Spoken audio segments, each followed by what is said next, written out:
Today on Remember the Past, we remember an amazingly talented man's life cut short by health problems and addiction. Tonight, we remember the Yardbird, Charlie Parker.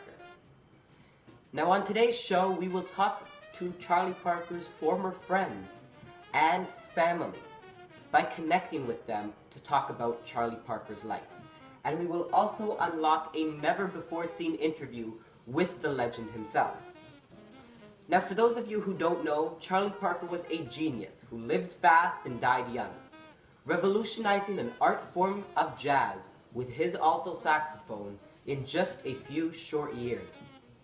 Now let's kick off the show by unlocking this interview with Charlie Parker. Good afternoon, everybody. Today I'm here with the bird, Charlie Parker. How are you doing today, Charlie? Can I call you the bird?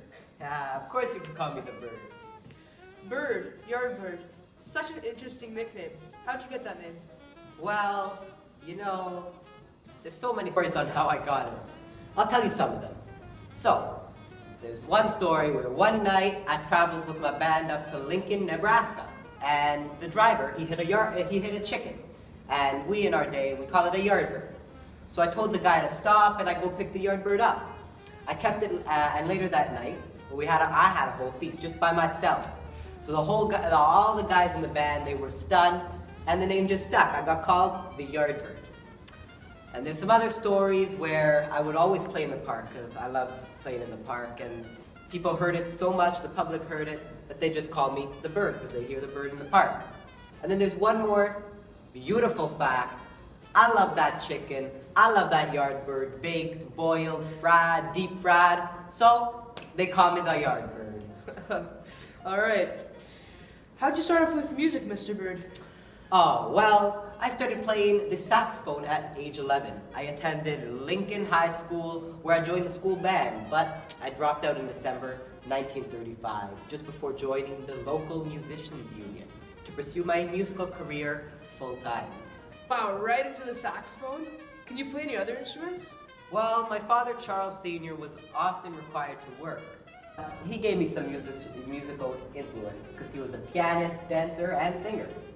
And with the influence from him, I started playing baritone saxophone before switching to the alto sax. Wow. What a great person to be inspired by and start your musical career. Did anybody else inspire you? Well, let's see. There's a couple people. I was inspired by Lester Young. I love the sound of Buster Smith. And one of my all-time favorites is Art Tatum. Here's a good story, actually. When I visited New York for the first time in 1939, I worked at a dishwasher at one point, just so I could hear Art Tatum play on a nightly basis at that bar. Wow, a busboy with that much talent. So, Charlie, you've played in Toronto a few times. Which one is your most memorable experience? Well, I'd love to say it was really good, but at least it's memorable. So one time, I played at the Massey Hall, actually, joined by a few other amazing artists. But unfortunately, the concert happened at the same time as a heavily televised, heavily viewed heavyweight match between Rocky Marciano and Jersey Joe Walcott. So the musical event was poorly attended, but it was pretty memorable. Wow, Massey Hall, that's a pretty big venue. Tell me, Mr. Parker, what is an average day in the life for you? Well, when I first started my career, let's see if I remember. I spent, unbelievable, 3 to 4 years practicing, and guess what? Up to 15 hours a day. I played with local bands and jazz clubs all around Kansas City, Missouri, where I perfected my technique with the assistance of a man named Buster Smith. And with the assistance of my beautiful saxophone.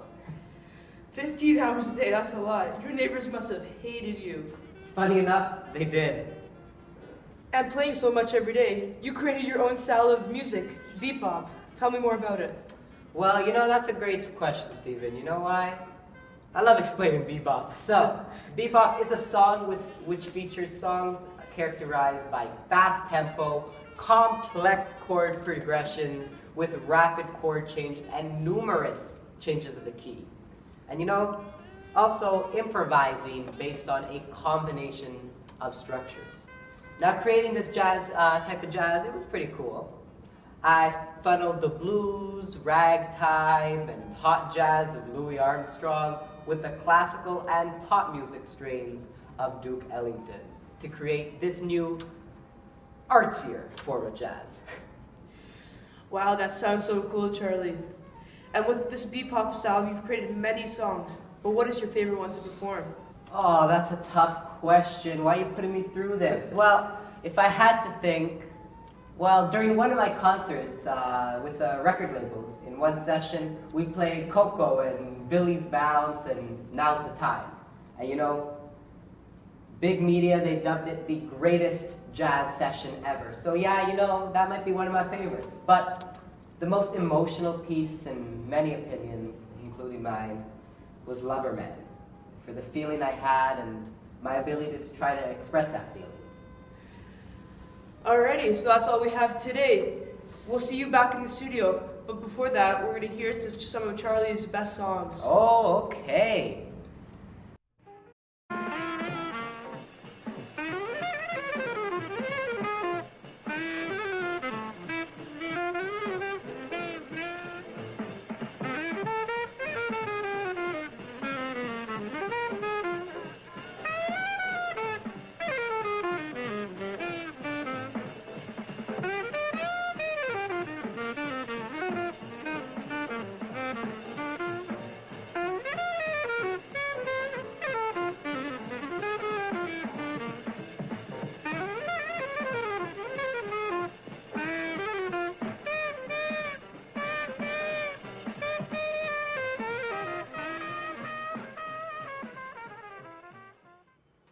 Welcome back to the studio.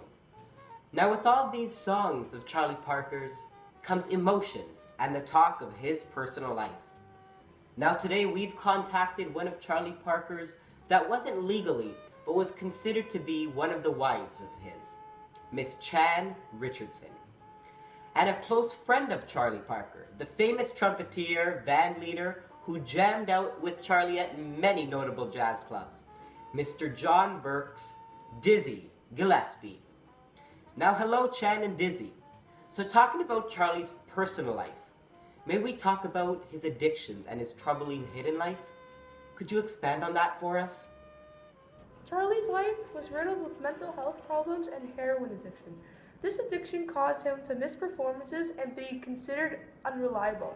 On several occasions, he even slept on park benches and subway trains because he became homeless. Yes, and the years of erratic behavior, worsened by heroin and alcohol abuse, had severely damaged his reputation in the music industry, and it had become difficult for him to find opportunities to perform. Truly a tragic tale. A man with such immense talent getting caught up in the terrible world of drug addiction. For those of you who don't know, Parker became a forgotten man by 1955 to many in the music world.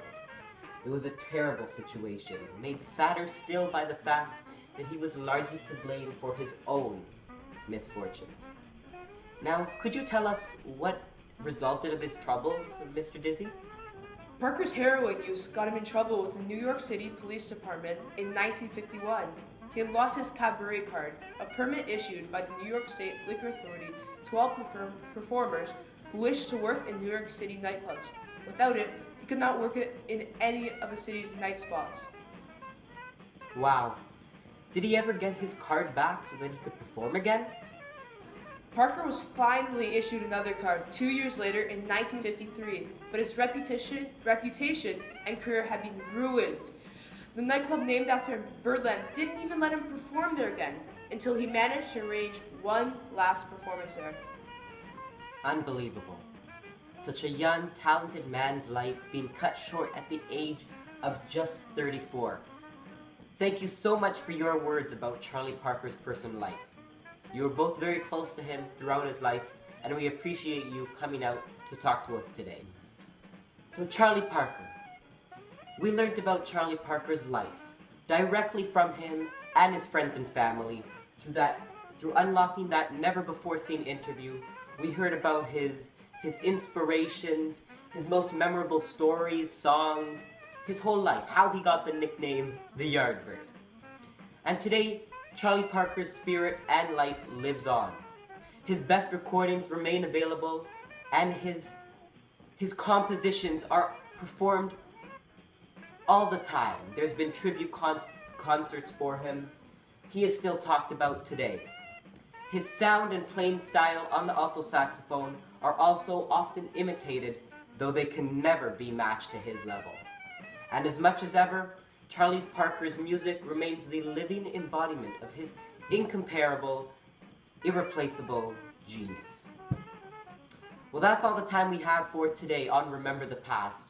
We got to speak with one of Charlie Parker's former wives, dearest friend, and we unlocked a never-before-seen interview with the legend, Charlie Parker. Thank you to everyone, and have a great, great day.